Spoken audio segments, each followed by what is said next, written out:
D'évocation, si ça existe encore, pour votre Église. À vous. Écoutez, tout d'abord bonsoir à vous tous. On me demande de faire une présentation de l'Église maronite. Je suis sans doute tout à fait indigne d'en faire une. Si je parle, c'est à titre fort modeste. Ça tient au fait que, de fait, je suis ordonné dans l'église maronite, quoique je sois français. J'ai été appelé par, je le crois, le Seigneur, à entrer dans l'église au Liban. J'ai donc suivi rapidement la formation sacerdotale et me voilà prêtre depuis maintenant 13 ans, ayant servi 10 années pleines au service des Libanais, au Liban et en diaspora. Alors une présentation de l'église maronite ne peut pas faire l'impasse évidemment de son moment fondateur qui est l'histoire de Saint Maron. Et donc je concentrerai essentiellement l'histoire de l'église maronite au premier millénaire. Mais si vous voulez me poser des questions ensuite sur le second millénaire, j'essaierai de vous répondre. Et puis après, peut-être je vous chanterai quelques mélodies, car c'est quand même un patrimoine original maronite. Je ne m'étendrai pas sur la liturgie, mais si vous avez quelques questions et si j'ai la science, j'essaierai de vous y répondre. Et puis à la fin, je vous parlerai d'un autre élément intéressant qui est le texte des évangiles tel qu'il est transmis dans l'église maronite. Alors, l'église maronite, en effet, se réfère à la figure de Saint Maron. Tout ce que nous savons de Saint Maron, nous le devons à un certain Théodoré de Cire qui a écrit une histoire religieuse au 5e siècle où il expose les grands moines et ermites de sa région pour faire la publicité du monachisme syrien ou syriaque, sachant qu'à l'époque, à la même époque, c'est la renommée de Saint Antoine et du monachisme égyptien qui se diffuse. Et aussi parce que Théodoré de Cire a été chargé par l'empereur Marcien de réaliser une œuvre qui, de fait, sera décisive pour l'histoire de l'église de la région et qui est à l'origine de l'église maronite. Donc Théodoré de Cire a consacré un chapitre entier de son histoire religieuse à la figure de Saint Maron. C'est le chapitre 16 où il expose les vertus de Saint Maron et le sens de sa démarche missionnaire. Par ailleurs, nous possédons une attestation intéressante de l'existence de Saint Maron. C'est une lettre que Saint Jean Chrysostome lui a envoyée en 404, où il se confie à sa prière. Je vous rappelle que Saint Jean Chrysostome est le responsable du catéchuménat à Antioche, au service donc de l'église mère de la région, qui est l'église d'Antioche, considérée plus tard comme le patriarcat d'Antioche. Et néanmoins, Saint Jean Chrysostome, comme donc beaucoup à son époque, sont très attirés par la vie érémitique. Et vous devez le savoir, Saint Jean Chrysostome n'a pas pu vivre en ermite, il est tombé malade. Et donc, il est, malgré lui, retourné sur le littoral. Et donc, c'est son admiration pour l'ermite par excellence qu'est Maron, qu'il se confie à sa prière. Maron est mort normalement en 410. Maron était un admirateur donc des ermites de la région. Il était admirateur d'un certain Zébina, et il a demandé à ce qu'il soit enterré à côté de Zébina, ce qui n'aura jamais lieu, à cause de sa propre renommée. Zébina a vécu dans un village qui s'appelle Akdé, qui existe toujours, mais qui n'est qu'un tas de pierres. Et il était ami avec un certain nombre d'ermites du coin qui vivaient à côté de Akdé, dans un autre village qui existe toujours, mais qui est aussi un tas de pierres, qui s'appelle Nyara. Et on est donc sûr d'une chose, c'est que donc Maron a fréquenté Zébina à Akdé et un certain Damianos à Nyara. Mais Maron se lance dans une grande entreprise, à savoir qu'il veut imiter d'autres missionnaires de son temps qui ont renversé les temples païens et converti les populations à la religion chrétienne. À l'époque, je vous le rappelle, c'est l'ensemble du monde méditerranéen qui bascule dans le christianisme. Constantin, en 313, a signé l'édit de Nantes et a donc rendu la religion chrétienne religion licite. Mais c'est surtout l'édit de Théodose, en 391, qui rend la religion chrétienne officielle pour l'Empire et exige la fermeture de tous les temples et l'arrestation de tous les prêtres de l'idolâtrie. La région, c'est celle de la Syrie depuis Antioche jusqu'à à peine une quarantaine de kilomètres ou soixantaine de kilomètres. La région dite d'Apamée, ou encore du diocèse de Cire, dont Théodorée sera l'évêque, se trouve à peine à une cinquantaine de kilomètres donc d'Antioche. Cette région-là, c'est la mère du paganisme. C'est la région où on retrouve encore maintenant le plus de temples au kilomètre carré. C'est donc un lieu où les défis de l'évangélisation sont énormes.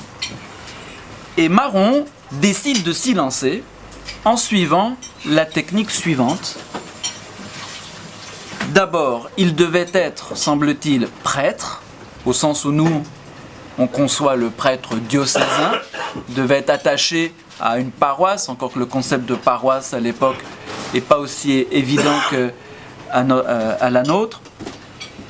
Il fréquente les ermites et décide d'embrasser la vie érémitique la plus radicale pour pouvoir convaincre les habitants d'un lieu qui s'appelle Kfar Nabo. Kfar, ça veut dire le promontoire, le village, et Nabo, c'est un des dieux les plus connus depuis Nabucodonosor, Nabolassar, et c'est aussi de l'égyptien Neb qui veut dire le seigneur. Et donc c'est un endroit de culte très important, s'y trouve un immense temple, et donc Maron décide de se fixer à cet endroit en vivant à l'air libre toute l'année, donc subissant les chaleurs torrides de la plaine de Syrie et évidemment les froids glaciaux de cette même plaine de Syrie. Et Maron va convaincre et toucher le cœur des habitants de Kfar Nabo, après des luttes évidemment, parce qu'il leur demande de changer de vie, de changer de culte, de changer de foi, mais en vertu de son ascétisme, eh bien il va réussir à convaincre l'ensemble de la population. Le Seigneur, semble-t-il, et cela est plus que semble-t-il, c'est certain, l'a gratifié du charisme de guérison. Ce qui donc va faciliter, évidemment, son rayonnement missionnaire. À tel point qu'il va obtenir des habitants de Kfar Nabo qu'ils détruisent leur temple. Maron poussera avec les autres les pierres les unes et les autres par terre. Et si vous allez à Kfar Nabo, qui existe toujours, vous voyez effectivement l'ensemble des restes du temple sur lesquels il va bâtir une église.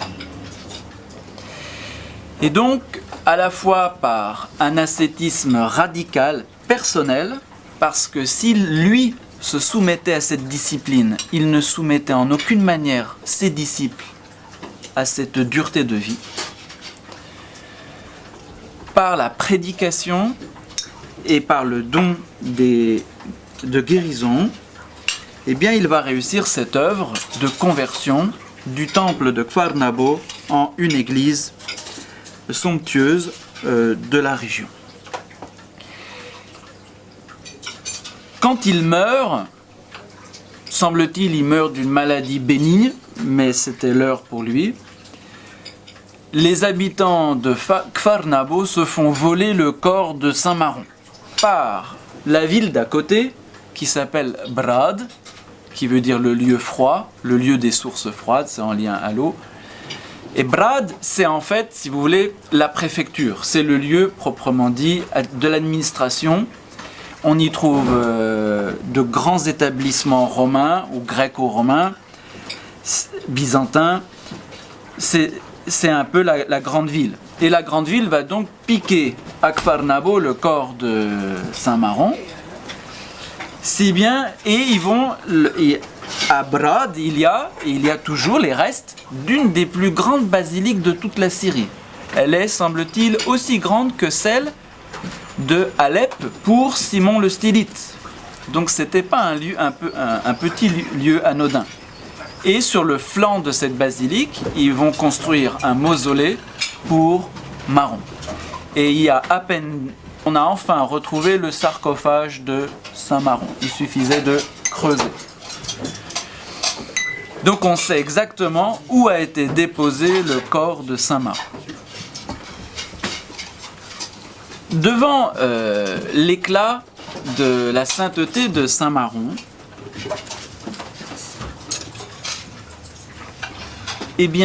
c'est toute la région qui, se convertissant, va en fait adopter Saint Maron comme son patron.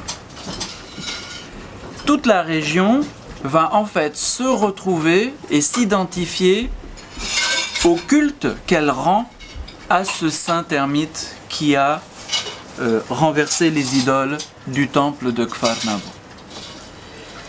Si bien que très tôt, semble-t-il, toute une population commence à se nommer en référence à Saint Maron. Et que se dessine ce qui très vite va devenir la nation, le peuple, la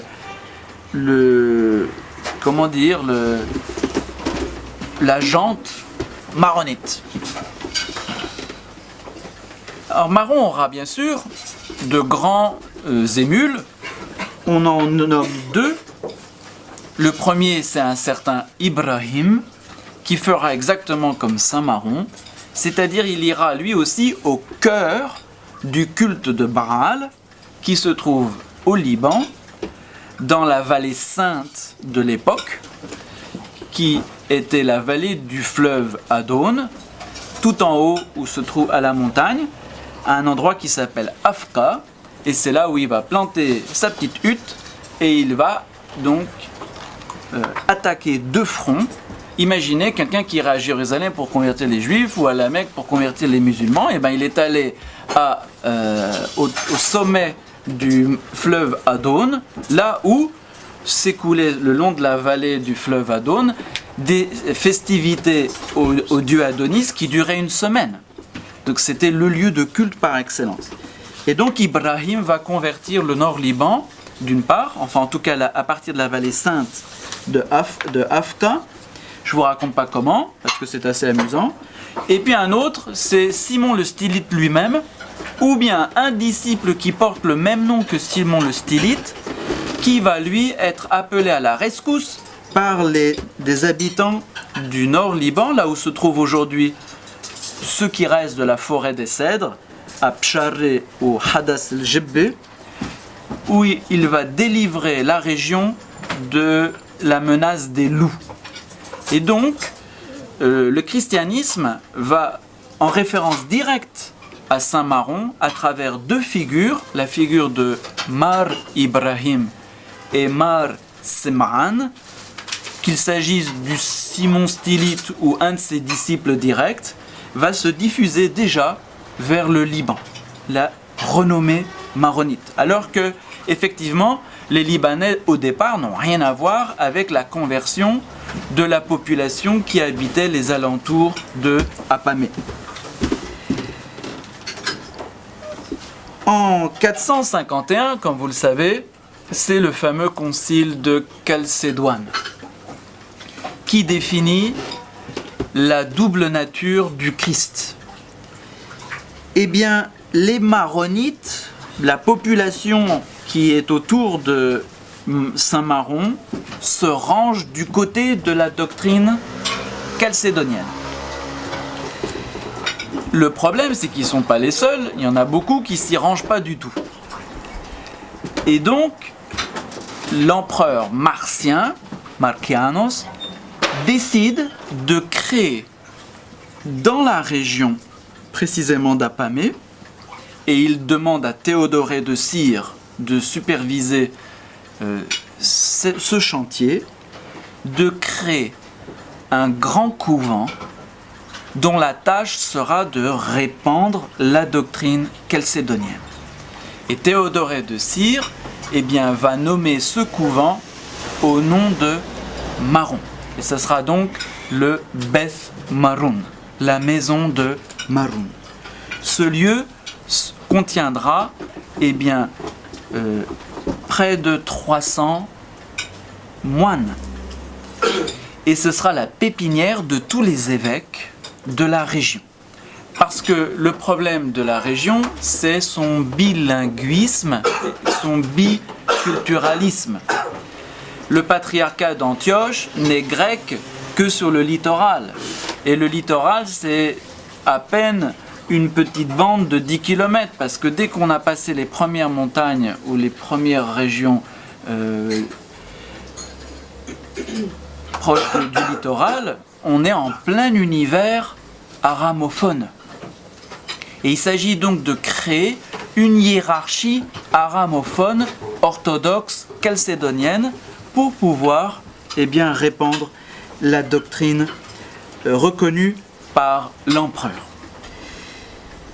Et c'est ainsi que les Maronites vont prospérer, puisqu'ils ont l'aide de l'empereur, ils ont un centre désormais spirituel et culturel inouï, qu'ils ont leur grand saint, avec toute la renommée qu'il faut, jusqu'à ce que au patriarcat d'Antioche, advienne sur le siège un anti-chalcédonien. En 512, c'est-à-dire pas beaucoup après, un certain Sévère.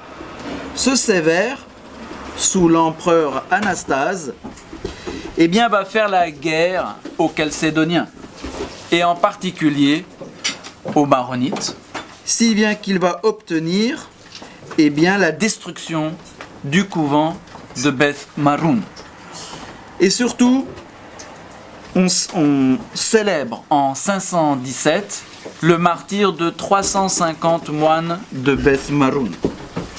Les moines vont envoyer des lettres au pape Hormidaz, qui va les défendre, mais de toute façon, la situation sera très difficile.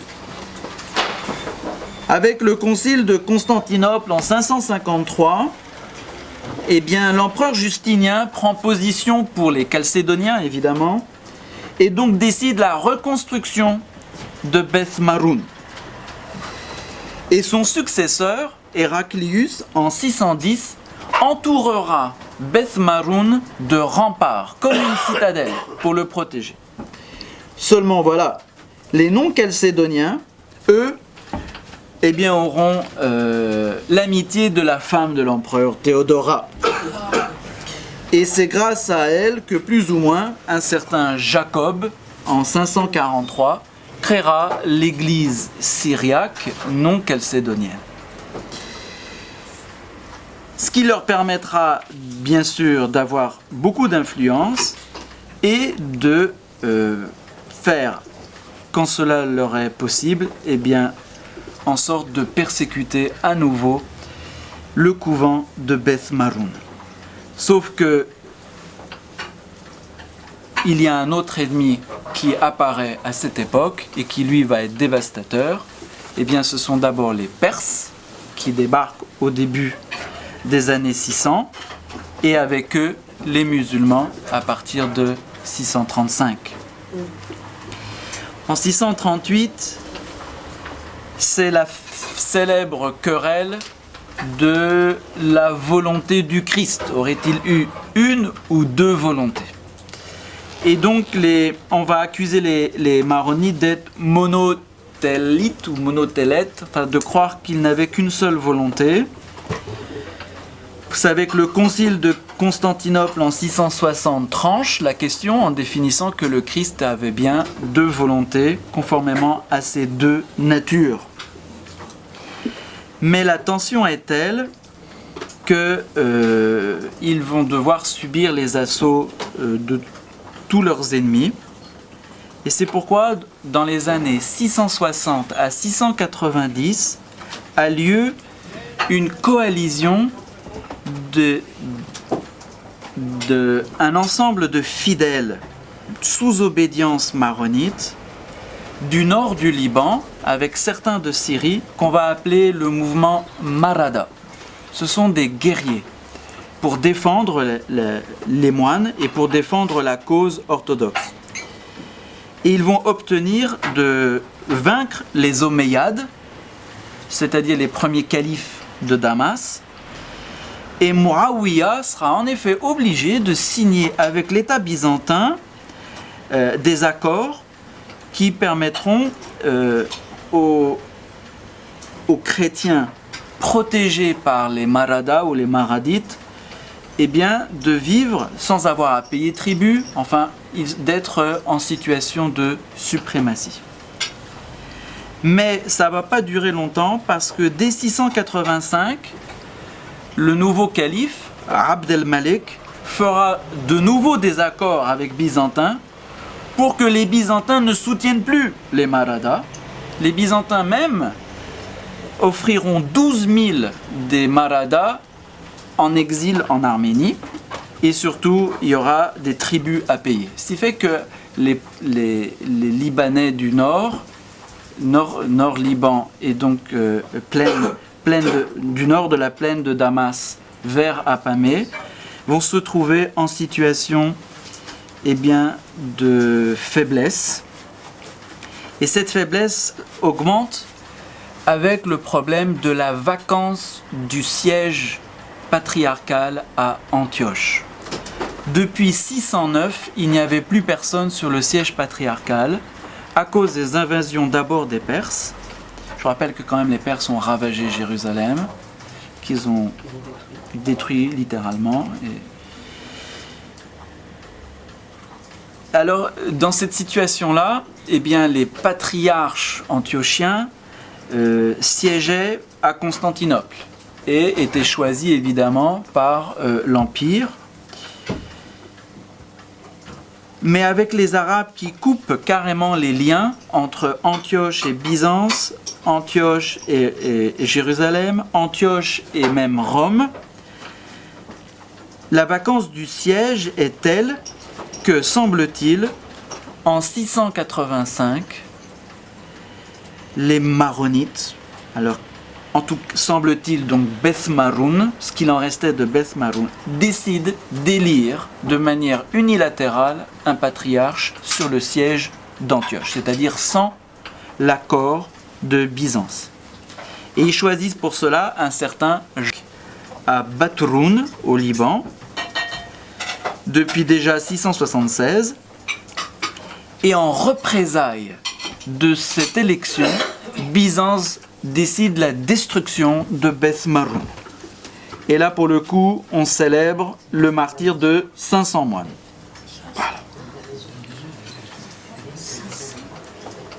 Et là, on fait mémoire aussi de ce que, de nouveau, les forces armées des fidèles maronites et les fameux Maradas vont s'allier, réussir à former une armée de plus de 30 000 hommes et tenir tête à Byzance.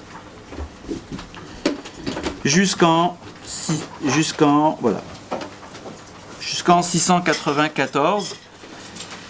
Mais après ils devront plier du fait des accords entre Byzance et Abd el-Malek. C'est pourquoi Jean Maron, premier patriarche d'Antioche, maronite entre guillemets, c'est-à-dire élu par Beth Maroun, eh bien, ne siégera jamais ni à Antioche, évidemment, mais pas plus à Beth Maroun. Il sera obligé de fuir au Liban. Il se fixe dans un village qui existe toujours et qui est aujourd'hui, et crée un monastère qui est aujourd'hui un évêché, un village qui s'appelle Kfar Hay, où il déposera la tête de Jean Maron. Alors on ne sait pas trop d'où vient la tête de Jean Maron, semble-t-il. Les gens de Brad ont dû quand même accepter de donner la tête à Beth Maroun. Et avec la destruction de Beth Maroun, cette tête arrive à Kfar Hay, mais cette tête aura pas mal de rebondissements, puisque avec les franciscains, en l'an 1034, eh bien, il partira en Italie, à Foligno. Et il y a à peine 10 ans, que l'évêque de Foligno a rendu la tête de Maroun aux Maronites, donc vous pourrez la retrouver à Kfar Hay. Néanmoins, les choses s'arrangent et Beth Maroun sera reconstruit encore une fois. Beth Maroun sera un lieu central de toute la région puisque les califes omeyyades s'y rendront. On dit que Abd el-Malik ben Marwan y passait ses printemps. Voilà. On dit que Al-Walid ben Abd el-Malik y mourut et fut enterré. On parle même des mariages des califes à Beth Maroun. Ça nous rappelle une chose, c'est que les premiers musulmans sont pas très musulmans. C'est-à-dire qu'ils étaient encore fort proches des considérations judéo-chrétiennes. Ce qui est important, c'est que Byzance, c'est vrai, décide la destruction de Beth Maroun suite à l'élection de Jean Maron, mais l'empereur Tibère ne fait pas de nomination sur le siège d'Antioche. Une sorte de reconnaissance implicite de cette élection. Byzance reviendra sur cette nomination, mais sans jamais que ça n'aboutisse à quoi que ce soit, puisque, je vous rappelle, à chaque fois le patriarche n'est pas sur son siège. Rome, notamment, a reconnu, jusqu'au XXe siècle, que l'unique successeur légitime du siège d'Antioche était le patriarche maronite. C'est seulement au XXe siècle qu'est née l'idée de découper le siège antiochien en fonction des confessions, donc des différentes églises liées à leur rite liturgique. Néanmoins, on considère que la scission d'Antioche en deux, c'est-à-dire un Antioche melkite d'un côté et un Antioche maronite de l'autre, a lieu en 742, parce que Byzance, bien sûr, ne peut pas reconnaître à un patriarche aramophone la prédominance sur le siège. Ce qui est certain, c'est que Beth Maroun sera de nouveau, et cette fois-ci définitivement détruit par les Arabes en 938. Si bien que nous ne savons même pas aujourd'hui où se trouve Beth Maroun. On propose plusieurs sites, mais on n'arrive pas à déterminer exactement lequel. Le patriarche devra fuir définitivement Beth Maroun et il s'établira à Yanour, qui est à peu près dans la vallée sainte d'Adon d'autrefois. Et puis après, il devra partir. Je vous rappelle qu'en 750, quand même, les Omeyyades tombent. Ce sont d'abord les Abbassides, puis après les Fatimides, puis après les Mamelouks, puis après les Ottomans. Et on entre donc dans le deuxième millénaire. Disons que la bouffée d'oxygène des Maronites arrivera avec les croisés en 1099. Grâce aux croisés, les Maronites établiront des liens spéciaux avec la Terre Sainte, moyennant les franciscains, des liens qui seront fort cordiaux jusqu'au XVIe siècle. Après, ça se crispera difficilement. Si bien qu'ils avaient une église à Jérusalem, la fameuse Saint-Georges el-Qader. Et je vous rappelle enfin que la France, via les croisés, notamment Saint-Louis, établit des liens avec les Maradas, les Mardaïtes, avec toutes ces armées de fidèles. On a une très belle lettre de Saint-Louis de 1250 à la nation maronite, c'est ainsi qu'elle est nommée. Alors qu'elles ne font pas bien sûr une nation, sinon au sens d'une appartenance plutôt spirituelle que ethnique, car de fait, les Maronites sont donc des Syriens, ils se sont mélangés avec des Zamar. Bon. Puis je sais pas, je vous en fais une petite dernière encore. Ça c'est du genre litanique. Litanique, souvent en chœur. On chante bien sûr en chœur alterné. Qadishat alohodash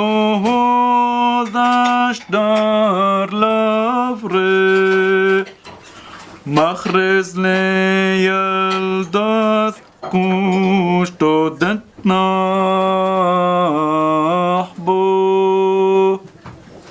Qadishat Hayel sonot por España Marisoch men pes salme tasriqoso. Puis après on change la mélodie, mais c'est ce rythme-là. C'est de la musique toujours manifestement monastique. Et même érémitique. C'est pas fait pour des grands chœurs. Je vous rappelle qu'il n'y avait pas de livres, il y en avait très peu. Toutes les églises maronites sont plus petites que cette salle. Elles ne deviennent grandes comme cette salle qu'à partir du XVIe siècle. Donc le grand constructeur d'églises, Douaihi, le patriarche, les grandes églises, c'est pas avant le XVIIe siècle, c'est avec l'époque moderne. Mais toutes les églises sont petites. Bien sûr, la voûte est très basse, la coubole qui se trouve au-dessus de l'autel, et on tient à 15-20. Les moines avaient, comme vous connaissez, des gros livres de prière. Les moines, alors l'église maronite ne semble pas avoir eu proprement dit d'office des heures, mais peut-être pourrait-on me dire c'est la même chose pour l'église latine du Moyen-Âge. Ce que faisaient en tout cas les maronites, c'est qu'ils avaient de grosses sommes de chants dans lesquels ils piochaient librement pour célébrer les fêtes. Ces chants, ce grand somme, on l'appelle Beth Gazo, c'est-à-dire le trésor liturgique dans lequel on pioche. On avait 4-5 trésors, un pour l'épiphanie, un pour Noël, un pour Pâques, un pour le temps ordinaire, et on avait ces gros livres, on était à une dizaine autour des livres et on chantait bien sûr tout par cœur. Et puis pour finir cette présentation, deux petits mots sur l'évangile de l'église maronite. L'évangile canonique de l'église maronite est un ouvrage qui a un nom, parce que c'est important, il a aussi une histoire, c'est ce qu'on appelle la Peshito. Alors, cette Pshito, ça veut dire simple. Simple au sens de strict, au sens de stretto, qui ne contient pas de glose. Cette version des évangiles, enfin du Nouveau Testament, a une histoire particulière. Parce que, semble-t-il, pendant les 3 premiers siècles, toute la région d'Antioche ne célébrait pas avec des évangiles que nous connaissons. C'est-à-dire avec les 4 évangiles séparés. Ce qu'on appelle l'évangile séparé. En fait, ils célébraient à partir d'une anthologie qu'on appelait l'évangile mélangé, dont le modèle de composition était le diatessaron d'un certain Tassien, composé en 170, ou en tout cas ou traduit à Rome en 170. Ce diatessaron comprenait donc les 4 évangiles, mais en un seul récit. Il était donc plus économique. Il dispensait des difficultés, bien sûr, liées à la disparité des évangiles, et il servait dans tous les lieux de culte répandus dans la région.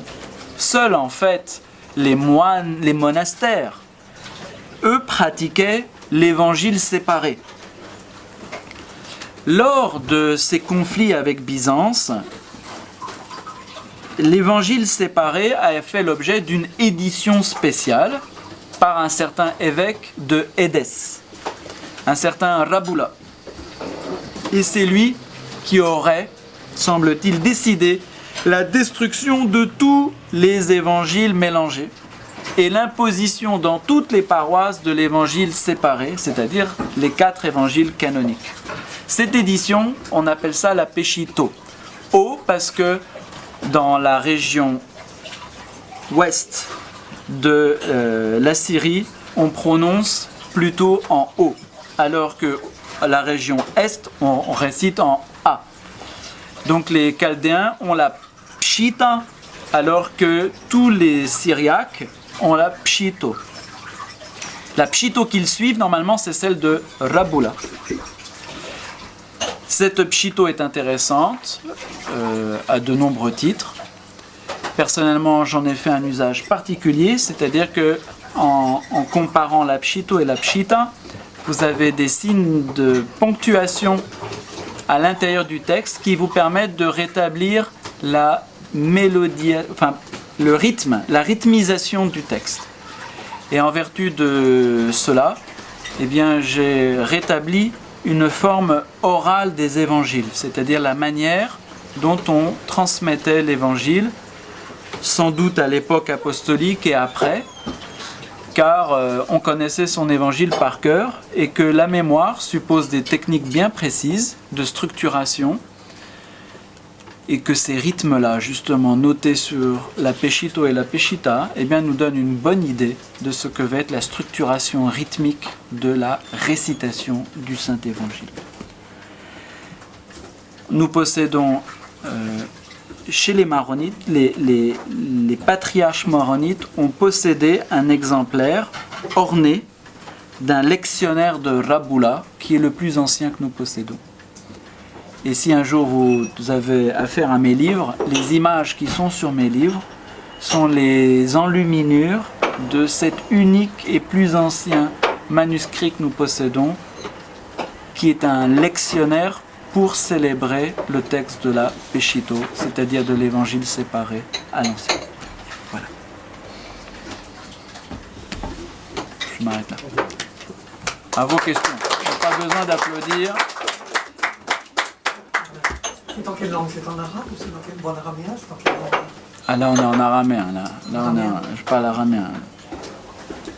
Je vous rappelle que on ne parle pas arabe avant le XVIIe siècle. Aujourd'hui tout est en arabe. Les maronites se sont modernisés. C'est le défaut d'être l'église la plus proche de l'Occident, d'avoir nourri des liens avec l'Occident, d'une certaine manière, a nourri le passage à la langue vernaculaire. Ceci dit, même les orthodoxes sont passés à la langue vernaculaire même avant les maronites. Ceci dit, les maronites ont connu, du fait de leur relation avec l'église latine, une grande période de latinisation. C'est-à-dire qu'à partir du XVIIIe siècle, ils ne célébraient même plus la messe en rite maronite, ils la célébraient en rite latin. Donc ils ont eu...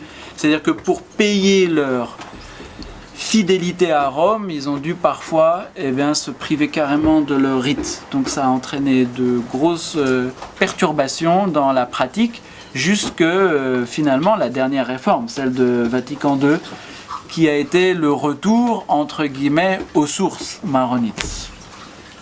Donc les conflits entre la modernité et la tradition ne sont pas du tout les mêmes dans l'univers maronite, puisque c'est finalement Vatican II qui a permis de faire qu'on célèbre en rite maronite et pas en rite latin, en rite tridentin. Comment les patriarches arrivent-ils à ne pas s'interposer entre le pape et les fidèles, étant donné la foi incroyable que les fidèles semblent avoir à l'égard de leur patriarche? Y a-t-il pas quelques dissonances parfois entre la papauté et les patriarches? Dans l'histoire, il n'y en a eu aucune. C'est la fierté des maronites de ne jamais avoir eu le moindre conflit avec le siège romain. Ils prétendent ne s'être jamais séparés de Rome, à aucun des conciles antiques, et dès qu'ils ont été en contact avec les Romains, la première chose qu'ils ont faite, c'est déclarer leur unité avec Rome. Alors, ça peut être aussi une stratégie diplomatique. Néanmoins, c'est un fait. Les maronites se sentent attachés à la figure de Pierre. Toute la liturgie ne cesse de parler de Pierre. Le monde syriaque, en tout cas la liturgie maronite, possède deux grandes figures tutélaires, Pierre et Thomas. Voilà.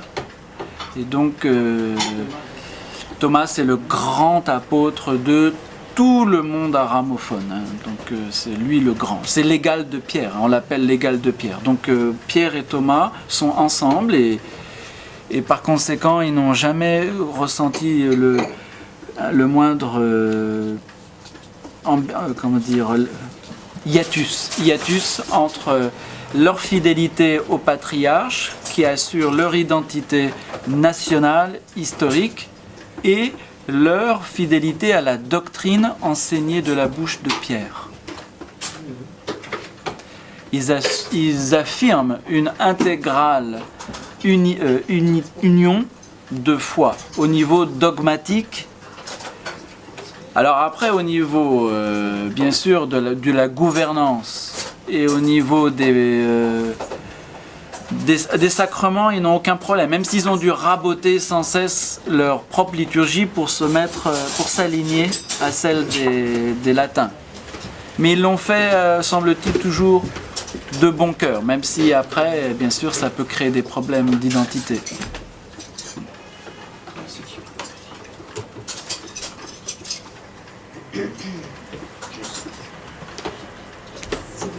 Est-ce que l'Église maronite connaît une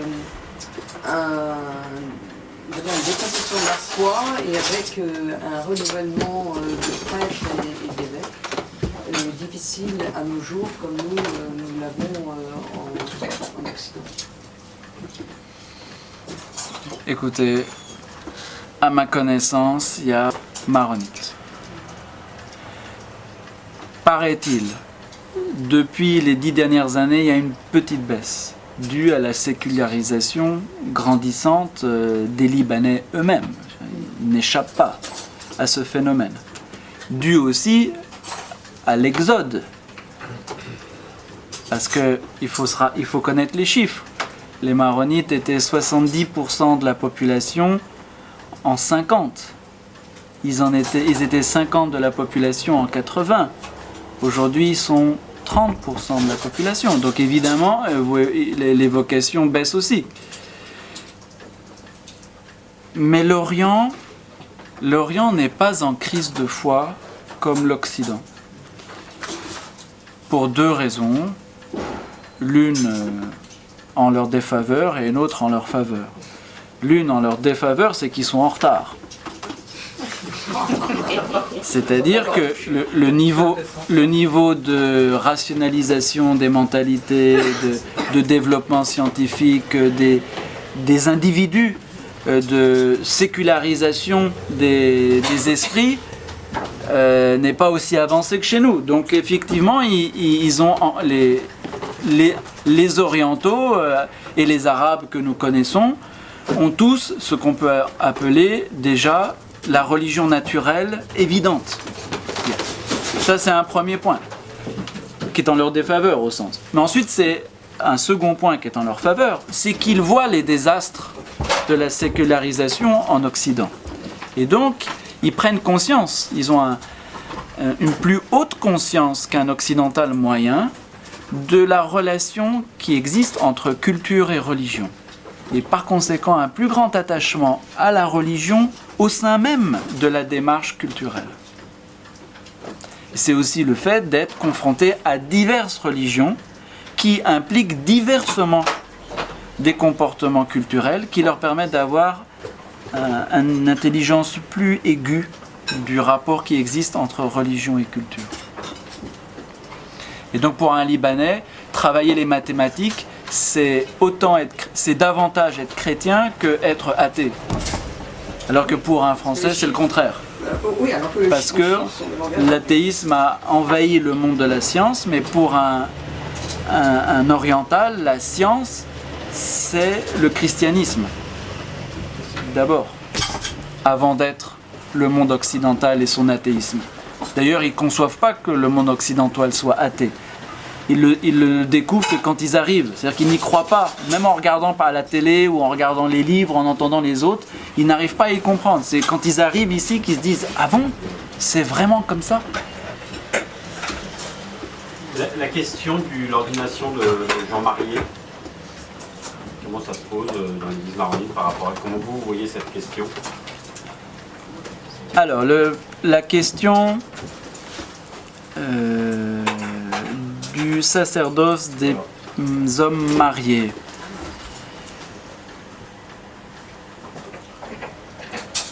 Dans les églises orientales en général, et en particulier dans l'église latine, maronite, le sacerdoce des hommes mariés intervient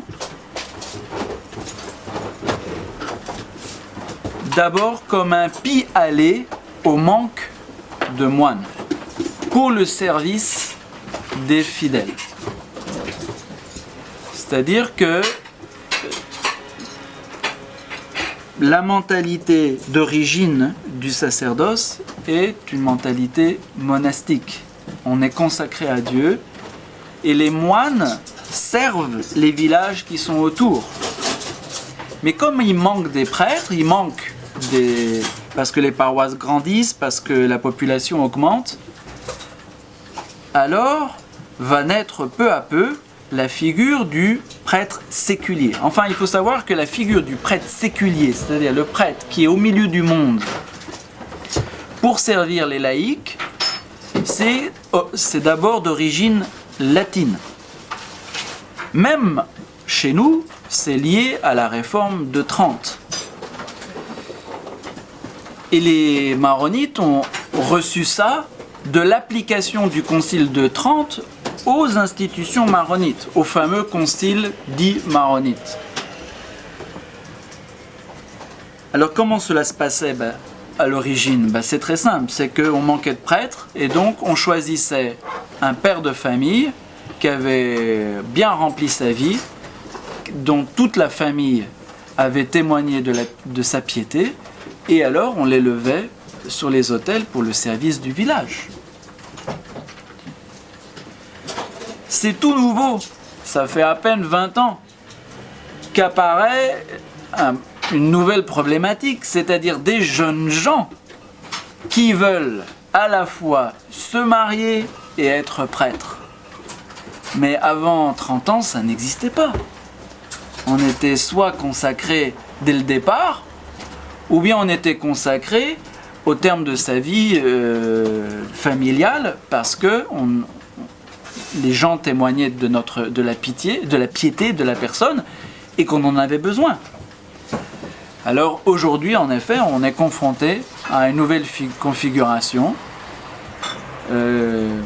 L'église maronite, ces dernières années, a ouvert grand les portes à la venue de toutes ces vocations de jeunes gens qui veulent vivre en même temps une vie familiale et le sacerdoce. Donc ils deviennent salariés, comment vivent-ils pour survenir aux besoins d'une famille qui peut être nombreuse? Oui, ils deviennent salariés. C'est-à-dire qu'ils travaillent. Ils font comme les orthodoxes. Mais je vous ai dit que ce que je dis là, c'est commun à toutes les églises orientales. Cette configuration-là est commune à tous. Les orthodoxes, oui, ils ont les mêmes problèmes. Ils sont sans doute plus verrouillés que les maronites, mais les maronites sont en train de reverrouiller actuellement. C'est-à-dire que maintenant, ils imposent des années de mariage avant d'être prêtres. Alors qu'à une époque, ils étaient devant un afflux de jeunes gens qu'ils mariaient et ordinaient dans la foulée. À mon époque, ça se passait comme ça. Maintenant, ils mettent le frein parce qu'évidemment, ça devient problématique. Mais néanmoins, ça constitue une chose pour l'instant heureuse, qui ne cause pas de gros problèmes. Aucun problème même. Proche des pasteurs, protestants. Non, ça n'a rien à voir. Au niveau de ce statut marital. Ce que j'ai vu pour l'Irak, c'est qu'en fait, dans les années 60, en fait, beaucoup de jeunes gens faisaient leur séminaire et qu'ils allaient chez les dominicains, qu'ils soient syriaques ou chaldéens, ils allaient chez les dominicains, ils étaient formés, et certains devenaient prêtres, d'autres pas. Donc c'est une figure assez classique, c'est « Ah bah oui, j'étais au séminaire avec un tel, et maintenant je travaille, bien, tel autre, c'était mon camarade de classe, il est évêque, il est prêtre. » Et donc ces hommes mariés qui devenaient prêtres au bout d'un certain temps, ils avaient une formation religieuse, si j'ai bien compris ce qui se passait. Et souvent, il y avait aussi des histoires de familles de prêtres, donc de fils de prêtres qui devenaient prêtres. Est-ce que cette prêtrise tourne vers la descendance de Melchisédek? Est-ce qu'ils se sentent prêtres selon Melchisédek? Ils se sentent prêtres, prêtres absolument. Alors ça, on ne pouvait pas discuter avec eux. Hein. Ils se sentent autant prêtres que les célibataires. Oui, les célibataires peuvent mettre tout leur temps au service des paroissiens. Mais comment avoir une vie de famille avec des familles nombreuses? Parce que je pense qu'il n'y a pas de contre-ordre à avoir justement beaucoup d'enfants. C'est-à-dire que... Vous savez, il y a la règle et il y a la réalité. Vous avez des prêtres célibataires qui sont moins missionnaires que des prêtres mariés, etc. C'est-à-dire que on est tous d'accord sur les vertus du célibat, mais il n'est pas constitutif du sacerdoce. Ceci dit, attention, il faut aussi se référer à la tradition de l'Église, à savoir d'une part que les prêtres mariés, en continuité avec le sacerdoce mosaïque, pratiquaient autrefois la continence, les jours de service liturgique. C'est la raison pour laquelle précisément chez les orthodoxes, on ne célèbre pas la messe tous les jours.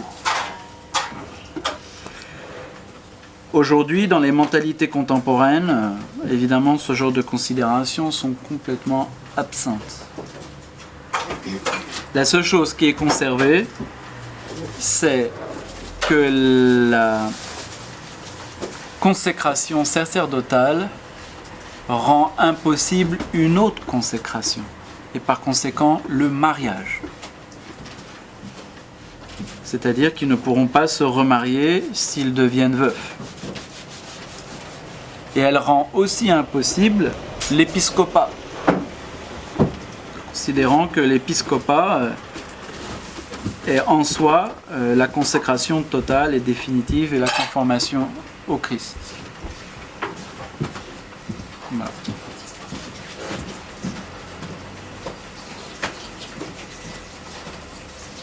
Cela nous semble plus curieux parce que dans l'économie domestique, donc c'est madame qui travaille. Il faut bien qu'il y ait un salaire qui rentre. Ils travaillent eux aussi. Ils travaillent pratiquement aujourd'hui, ils travaillent essentiellement dans la catéchèse. C'est-à-dire qu'ils enseignent dans les écoles la matinée. Et pour le reste, l'ordinaire du culte est encore assez flou et donc tombe assez directement dans la poche du prêtre encore. Oui, parce qu'ils doivent vivre de l'autel. Oui. Donc le casuel leur revient assez directement. Donc c'est comme ça qu'ils vivent. Entre un salaire le matin et le casuel pendant le reste de la journée, ils assurent la subsistance de la famille, bien sûr, selon les moyens et selon les possibilités. Paroisse. Alors, l'église maronite de France a à peine 2 ans. Elle a été créée et élevée au statut d'éparchie, c'est-à-dire l'équivalent d'un diocèse, il y a à peine 2 ans. Et donc, du point de vue des structures paroissiales, il n'y a pas grand-chose. Et cela pour 2 raisons. La première, sans doute, la négligence du patriarcat et de l'église du Liban, laquelle pendant des siècles a été extrêmement missionnaire, mais ces derniers siècles ne l'étaient plus beaucoup. Et d'autre part, l'interdit lui-même posé par l'église de Rome, qui ne voulait pas reconnaître d'autres églises sur son territoire. Si bien que la création d'autres juridictions sur le territoire latin est quelque chose qui était considéré comme impossible, pratiquement. Néanmoins, il y a eu des assouplissements qui ont permis la création de quelques évêchés d'abord dans le monde, mais en Europe c'était très difficile, sinon impossible. Et puis finalement, peu à peu, Benoît XVI a permis qu'il y ait donc des structures diocésaines sur le territoire européen. Résultat des courses, en France, il n'y a à proprement parler que 2 grandes paroisses, à savoir à Paris et à Marseille. Après, il y a une paroisse plus ou moins importante à Lyon.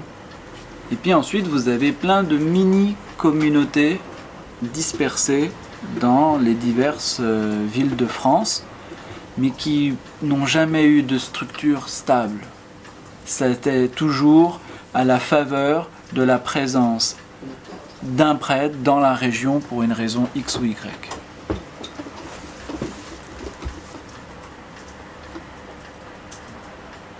Mais vous avez les mêmes sacrements que votre liturgie. Quelle est la différence entre notre liturgie et celle qu'on a dans nos églises catholiques en France?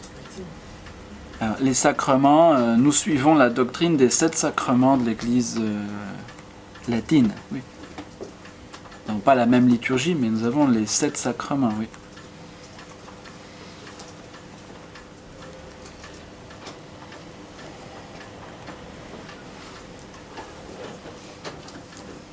Et où est votre église à Paris? Notre-Dame du Liban se trouve à la rue d'Ulm. Ah oui. C'est bien passé.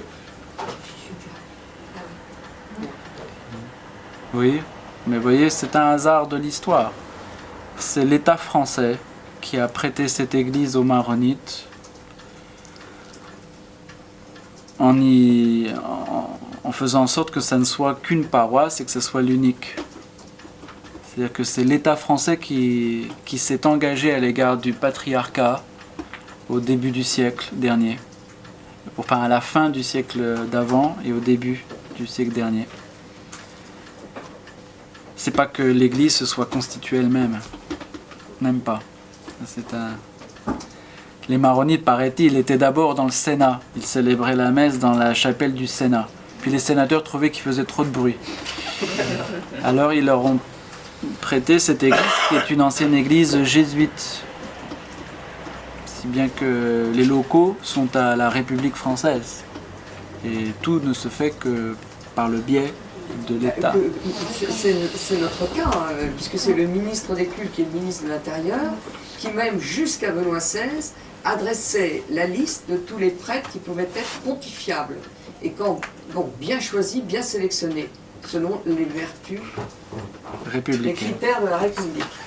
Donc, quand Benoît XVI a appris cela, il en était très étonné, et il leur a dit comment, moi le pasteur, je ne connaîtrais pas mon troupeau pour s'occuper des brebis. Et ça aurait cessé. Et donc ça serait maintenant directement des antennes de Vatican qui émettraient. Mais c'est pas ce que je veux dire. Je veux dire que c'est pas l'église maronite qui s'est organisée même. Vous voyez, c'est ça que je voulais dire. J'entends bien. Donc aujourd'hui elle s'organise, aujourd'hui elle s'est lancée dans un grand chantier de créer une éparchie pour toute la France et ensuite pour toute l'Europe, enfin par étapes. Mais c'est un grand chantier parce que jusqu'ici il a été totalement abandonné et négligé. Est-ce que vous avez suffisamment de fonds pour pouvoir racheter des églises qui doivent être désacralisées, ce qu'on ne peut pas faire bien sûr, pour devenir des cinémas, des galeries de peinture et pire? La Providence nous enverra les fonds là. La situation de l'église maronite au Moyen-Orient actuellement. Alors au Liban règne la paix civile depuis 1993. Et donc il n'y a pas de problème au Liban. S'il y a des escarmouches, c'est pas lié aux Libanais proprement dit. Il y a des facteurs exogènes qui bien sûr cherchent sans cesse à créer la zizanie. Mais la situation globale au Liban est celle de la paix civile. Après, vous avez d'autres manières de faire la guerre que par les armes. Savoir qu'il y a évidemment ce qu'on pourrait appeler une guerre économique, qui elle est très dure. C'est-à-dire que eh bien, ceux qui ne sont pas chrétiens cherchent à racheter tout et à prendre le pouvoir par les moyens financiers. Donc de ce point de vue-là, évidemment, l'Église est sous une menace continuelle. Mais en termes de guerre armée, le Liban connaît la paix civile. Alors bien sûr, il y a des actes de terrorisme, mais le terrorisme n'est pas une guerre civile. C'est pas la... Donc l'Église maronite est plutôt en bonne posture, ou en tout cas elle n'est pas menacée du point de vue de sa situation civile. Elle est même plutôt, enfin du point de vue politique, elle est plutôt toujours un lieu d'unité nationale et de référence au milieu du chaos général. Donc elle continue à jouer son rôle de stabilisateur de la situation. Quel est l'accueil religieux de toutes ces populations qui ont dû partir, je suppose au Canada ou l'Australie ou d'autres? Est-ce qu'ils peuvent refonder justement avec un prêtre et encore mieux un évêque une communauté religieuse établie pour un certain temps? Est-ce que cet exode est lieu dans différents pays? Est-ce qu'il y a des pays qui les aident davantage que d'autres? en les accueillant et en mettant des fondements d'une communauté religieuse notamment. Où ils sont partis juste pour un exode en pèlerin et après revenus. Vous parlez de l'exode continu des des Orientaux? Je parle des Maronites qui ont dû quitter le Liban parce que vous avez donné des chiffres qui montraient que... Alors, les Libanais quittent le Liban depuis des siècles. Hein. Donc l'exode est continu. Pour de multiples raisons, en fuyant. En revanche, ce qui est nouveau, c'est le basculement de la proportionnalité des chrétiens par rapport aux musulmans au territoire. Donc non, je ne pense pas qu'il y ait de... Enfin, je ne sais pas dans quel sens il faudrait appeler d'aide ou de non-aide à l'intégration des communautés et surtout à la préservation de leur identité propre. Je ne sais pas... Ce qui est certain, c'est que les États qui les ont accueillis tout au long du siècle ont été plutôt généreux. Maintenant, ils n'ont pas cherché particulièrement à faire en sorte qu'ils demeurent des orientaux maronites. Prenons l'exemple du Brésil. Le Brésil, paraît-il, il y a près de 3-4 millions de Libanais pur souche, sauf qu'aucun d'eux n'est Libanais. C'est-à-dire qu'il ne parle que brésilien, il ne vit qu'à la brésilienne et il est complètement noyé et l'église maronite s'en est aperçue tardivement, donc elle a créé un évêché, mais le pauvre évêché, c'est presque un évêque et un prêtre. Et puis, je ne veux pas être méchant, mais c'est un peu comme ça. Alors, voilà l'exemple du Brésil. Maintenant, si vous prenez un autre exemple, l'Australie. L'exode s'est fait. Alors, l'exode du Brésil, c'est plutôt les années 30, 40. L'Australie, je crois que c'est un peu après, c'est 40-50. Et là, ils ont rebondi plus tôt et se sont constitués très vite en éparchie. Et là, ils ont une église qui tient le coup. Et donc avec une identité maronite bien marquée. Alors ça tient peut-être aussi à la mentalité anglo-saxonne. Ceci dit, aux États-Unis, ils ont créé 2 éparchies, une à New York et une à Los Angeles, je crois. J'espère que je ne dis pas de bêtises. En tout cas, celle de New York, c'est sûr, et celle de Los Angeles, je ne me souviens plus. Je ne sais pas ce qu'il en est véritablement de la capacité qu'a l'Église de récupérer sa population. Moi, j'ai été pasteur d'une autre diaspora, c'est la diaspora africaine. J'ai été au Nigeria. Les pauvres, me disent-ils, leurs arrière-grands-parents disent « Nous, on est arrivés au Nigeria, on croyait qu'on était au Brésil. » Donc le point de départ, évidemment, n'est pas aisé. Ils partaient en voyageurs clandestins et ils se croyaient au Brésil. Et puis par hasard, il y a quelqu'un qui revenait au pays et il disait moi c'est comme ça. Et, ah bon, ils sont noirs chez toi? Mais non, au Brésil, ils sont pas noirs. Et puis peu à peu, ils ont découvert qu'ils n'étaient pas au Brésil, qu'ils étaient au Nigeria. Bon. Alors là, là aussi, l'église maronite était en retard, donc c'est à mon époque, j'ai été le premier, avec 5-6 autres, à créer une paroisse. Enfin, j'ai été le deuxième, le créateur était juste avant moi, je l'ai connu, il m'a fait la passation. Donc on est très en retard. Donc résultat des courses, vous n'avez pas demandé à l'étage nigérian de s'occuper des maronites, vous voyez, c'est pas son problème. Il a d'autres chats à fouetter. Donc c'est à eux. En revanche, je sais qu'aujourd'hui, les États accueillant des réfugiés du Moyen-Orient pratiquent une politique de dispersion des individus.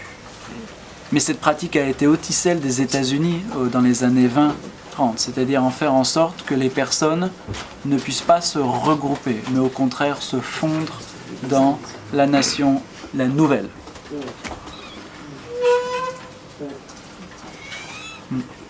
Peut-être que les Suédois ne l'ont pas fait dans les dernières années, que la Suède a été très accueillante, donc il y a beaucoup d'Irakiens, et chrétiens ou musulmans, et là au contraire ils ont pas mal essayé de préserver la spécificité, donc ça donne un football club syrien qui a d'assez bons résultats dans le championnat suédois, et aussi des émeutes assez musclées d'Irakiens d'origine diverse, etc. C'est une question un peu compliquée.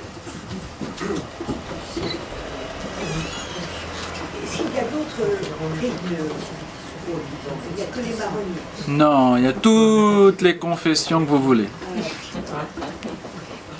s'entendent bien entre elles. Il n'y a pas de problème. Enfin, aujourd'hui. Autrefois, les mentalités étaient un peu plus dures. Donc, on raconte que un maronite et un orthodoxe changeaient de trottoir quand ils se croisaient. Hein. Ce qui se passe, c'est que aujourd'hui, tout le monde est marié avec tout le monde. Si bien qu'il n'y a plus de famille purement maronite, famille purement orthodoxe, famille purement ceci, famille purement cela. Tout le monde est marié les uns avec les autres. Résultat des courses, il y a un véritable œcuménisme pratique. Si les églises sont divisées aujourd'hui, c'est à cause des responsables religieux qui restent attachés à leur tradition et qui donc... Mais le peuple, proprement dit, lui n'en a que faire de Chalcédoine et de Constantinople et même du purgatoire, etc. Et donc ils vont pas se battre entre eux. Non, ils sont mariés entre eux et voilà. Et dites-moi, est-ce que vous êtes présent en Terre Sainte? Oui, je vous ai dit. Vous pouvez rappeler, s'il vous plaît? Les maronites, à partir des croisés, ont eu vraiment des liens tout à fait particuliers en Terre Sainte. Ils avaient une église propre, avec l'aide des franciscains. À partir du XVIIIe siècle, les choses se sont crispées. Et donc aujourd'hui, il y a un évêché même, proprement dit, maronite, pour une population qui diminue en fait, qui la pauvre ne peut pas vraiment être très prospère, mais qui existe. Il y en avait aussi en Égypte, mais là c'est la même chose. Là, ça se réduit à une peau de chagrin.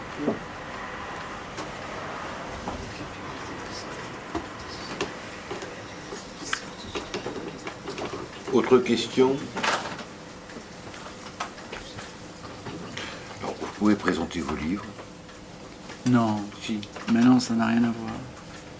Ok. Ça peut intéresser certains. Moi j'en ai pas parlé donc ça sert à rien. Vous l'avez évoqué. Ouais, mais j'ai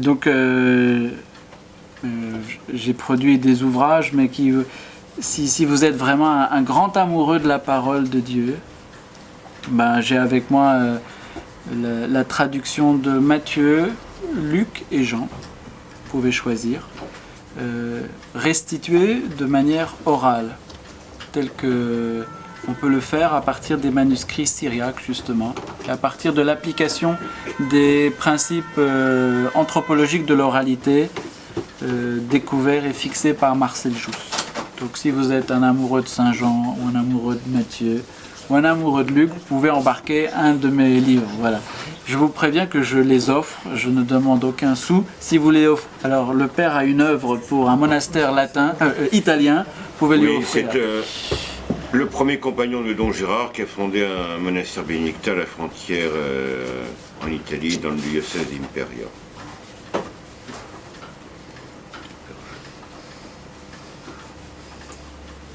Voilà. C'est bon. Oui, éventuellement.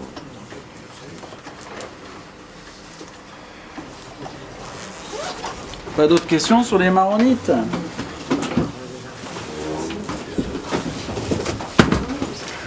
on vient nous chercher à 11h, 11h30.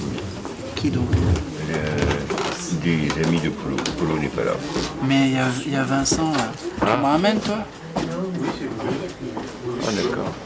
Comme ça vous libérez la personne. Comment? Mais moi c'est possible.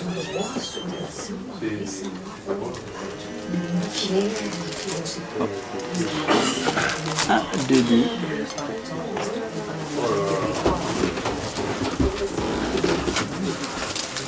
Si vous êtes amoureux de Saint-Jean, voilà. Et si vous êtes amoureux de Matthieu, voilà.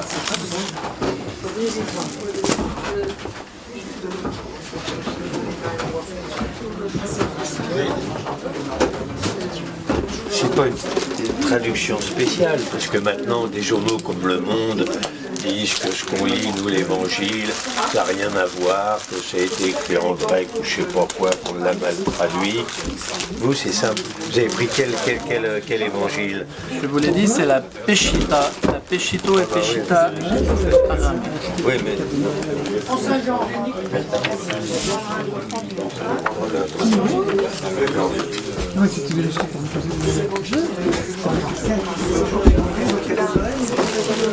Mais vous les vendez, mon père. Ah bon? Et je vais vous prendre celle-là.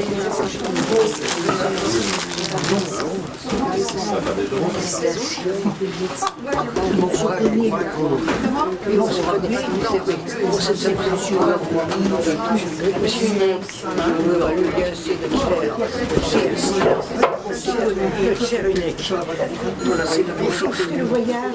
Non. Oui, parce que j'ai évidemment le voyage. Enfin,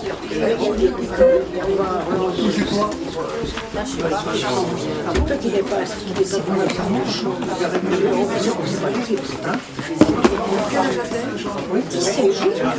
J'étais content de votre soirée, monsieur. C'est vous qui devez Non, dire mais que vous étiez content. Oui, bien sûr. Ils sont toujours des gens attentifs.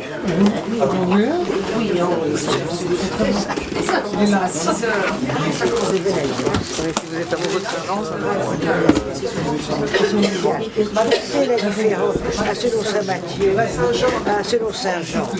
J'étais étonné que vous ne parliez pas de Saint-Jean quand même. Parce que On va peut-être parler des évangiles, mais pas de Saint-Jean. pourquoi voulez-vous que je vous parle de Saint-Jean? Je ne sais pas. Les maronites n'ont pas de lien vraiment avec Saint-Jean. Voilà, et je ne sais pas pourquoi. Non, Pourquoi ils n'ont pas de lien avec Saint-Jean? pas à ma connaissance. Pas intellectuel. Ouais, les maronites sont pas trop des mystiques. Ouais. Il n'est pas, dans le Moyen-Orient, il n'est pas assez. Dans les rites orientaux, les Saint-Jean. Non, parce que Jean.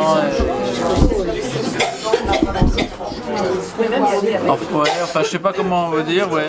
C'est pas cette figure-là qui prédomine. Il y a quand même une récitation orale quand même de la Nouvelle Alliance selon Saint-Jean. Oui, c'est selon Saint-Jean. Matthieu, Dominique en sous les prières. Vous avez connu une famille, on voit que ce sont des maronites, avec des avocats, une cousine française. Une famille maronite très célèbre, avec un prêtre très célèbre. Ça finissait en ski. Un nom qui finissait en ski. C'était pas super de nous voir. C'est très joli, mais c'est très célèbre.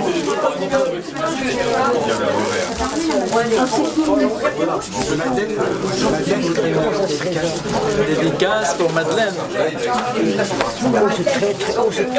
Sur Saint-Jean? C'est très technique.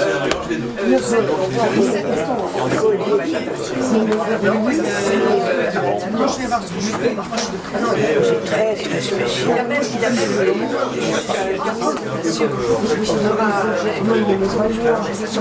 Ça va lui plaire.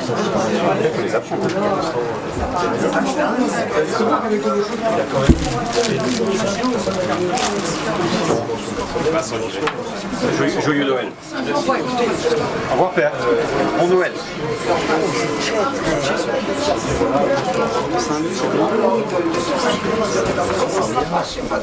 C'est une généalogie qui me frappe toujours.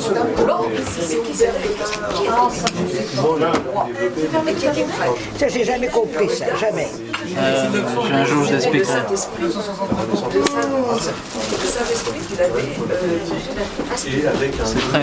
Ça, je peux. Ça. J'ai jamais compris qu'on lise la généalogie de Jésus, enfin. On lise la généalogie de Jésus, j'ai jamais compris. C'est un texte théologique. C'est un texte tout à fait classique. C'est un texte théologique. Ça finit par Joseph, l'homme de Marie, alors que c'est pas son père, c'est pas sa généalogie. Je dis ça un jour au pape, que j'écris au pape.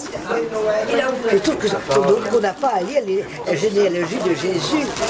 Bah si, il a une généalogie humaine quand même. Et non, il n'a pas. Il n'y a pas Marie, alors qu'on mette Marie, qu'on mette la généalogie de Marie. Qu'on mette pas celle de... Mais Luc nous donne celle de Marie. Luc nous donne celle de Marie. On n'est pas celle de Joseph, qu'on ne dise pas, que ça ne finisse pas par Joseph. Mais si, parce qu'elle est théologique, mais vous la comprenez pas, c'est pour ça. C'est parce que vous la comprenez pas, vous savez pas quelles sont les... 14 générations entre chaque. Joseph, l'homme de Marie. Jacob, Joseph. Merci beaucoup en tout cas pour votre conférence. Combien est-ce que Rien du tout. c'est vrai?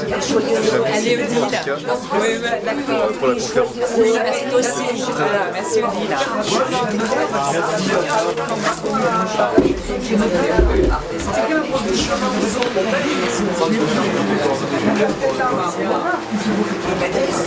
Ça m'est arrivé.